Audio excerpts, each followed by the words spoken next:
Good morning students. आज हम करेंगे संचयन पुस्तक का स्मृति पाठ का दोहरान। जैसा कि आपको पहले बताया गया है कि स्मृति का मतलब होता है याद।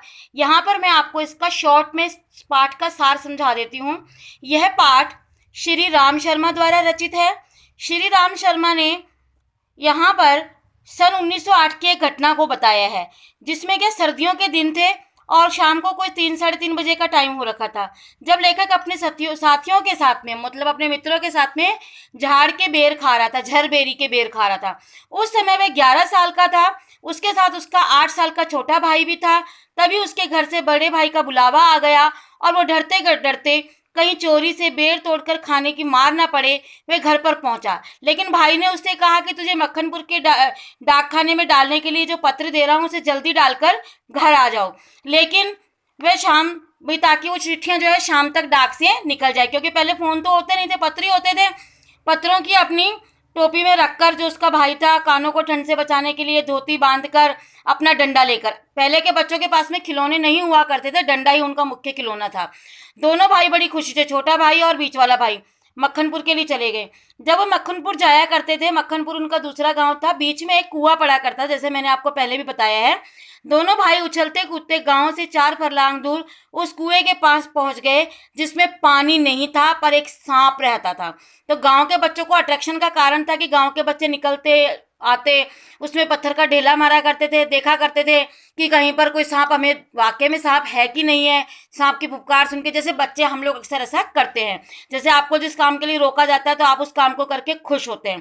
अंत में उन्होंने क्या किया कि उस कुएं में झांका, तो जैसे वो कुएं में झांका तो जो भाई के द्वारा दी गई चिट्ठियां थी वो उस कुएं में उससे गिर गई। अंत में उसने निश्चय किया कि वह, अब उसको ये डर था कि घर पर अगर जाके झूठ बोलता है कि मैंने चिट्ठियां डाल दी तो भी उसको डांट पड़नी थी, और झूठ बोलना उसके स्वभाव में नहीं था।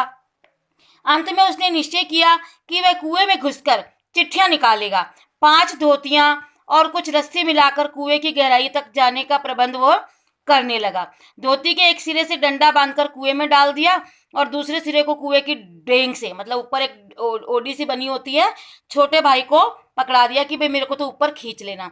और जो कुआं था नीचे से वो सकड़ा था, ऊपर से चौड़ा था। अगर उसमें सांप और लेखक दोनों एक साथ रहते तो दोनों में से एक का नुकसान होना था। चलो, नुकसान सांप का तो क्या था, बंदे का ही नुकसान होना था, क्योंकि इससे पहले उसको अपने डंडे पे पूरा घमंड था कि मेरे डंडे से मैं पहले सांप मार चुका हूं, हो सकता है मैं अब भी सांप को मार दूंगा। जैसे ही वह कुएं के धरातल में 4 नीचे बंधे हुए डंडे के हिलने से सांप को गुस्सा आ गया। उसने फन फैला के वो खड़ा हो गया। दोनों हाथों से धोती पकड़कर उसने अपने पांव को कुएं की बगल में लगाया, जिससे दीवार से कुछ मिट्टी नीचे गिर गई। और मिट्टी गिरने से क्या हुआ, सांप ने फुफकार मारी कि शायद कुछ आ गया। वह किसी तरह अपने पैर को बगल में सटाकर कुएं से दूसरी ओर सांप के 1.5 गज की दूरी पर चला गया। डंडे से सांप को मारने की संभावना, उसने कोशिश ये की थी कि डंडे से मैं सांप को मार दूंगा, लेकिन ये पॉसिबल नहीं हुआ क्योंकि कुएं के अंदर जगह नहीं थी। उसने डंडे से सांप के और की डंडे को दिखाया उसको, मतलब ऐसे मतलब किया, तो सांप नहीं समझता था कि डंडा क्या है। चिट्ठियां अपनी ओर सरकाने का प्रयास किया। जैसे ही उसका डंडा चिट्ठियों के पास पहुंचा, सांप ने फुफकार कर डंडे पर डंक मार दिया। अब ये देखो, लेखक की किस्मत अच्छी थी कि जो मतलब डंक मारा सांप ने, लेखक को नहीं मारा, डंडे को मार दिया, क्योंकि सांप को तो डंडा ही नजर आया। कुएं में फूफू और लेखक के उछलने की आवाजें सुनकर उसके छोटे भाई को लगा कि उसके भाई का काम तमाम हो गया। ऊपर खड़ा जो छोटा भाई था वो डर रहा था कि शायद मेरे भाई का कोई नुकसान हो गया। उसके मुंह से चीख निकल गई, छोटा भाई ऊपर से डर गया जी।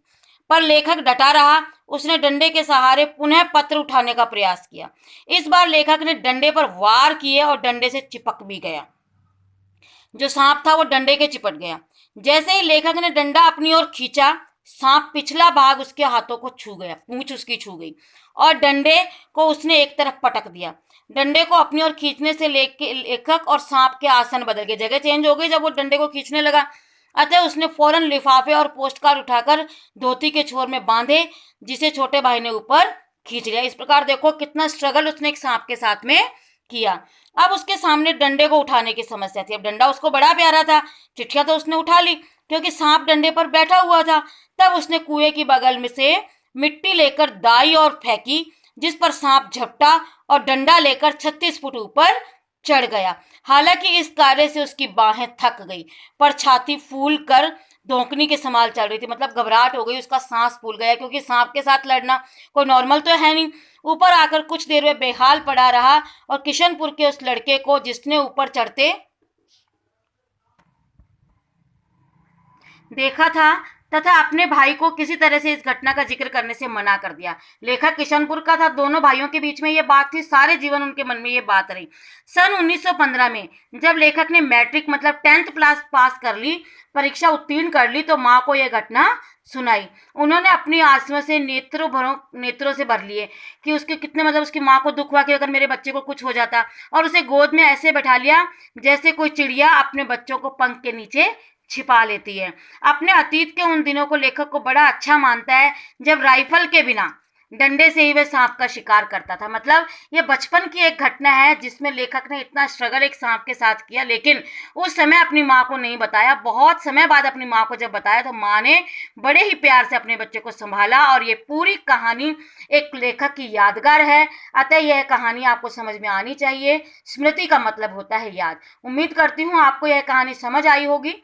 धन्यवाद। इसे पढ़ें और याद करें। ये कहानी का सारांश मैं आपको एज अ होमवर्क भेज दूंगी। धन्यवाद।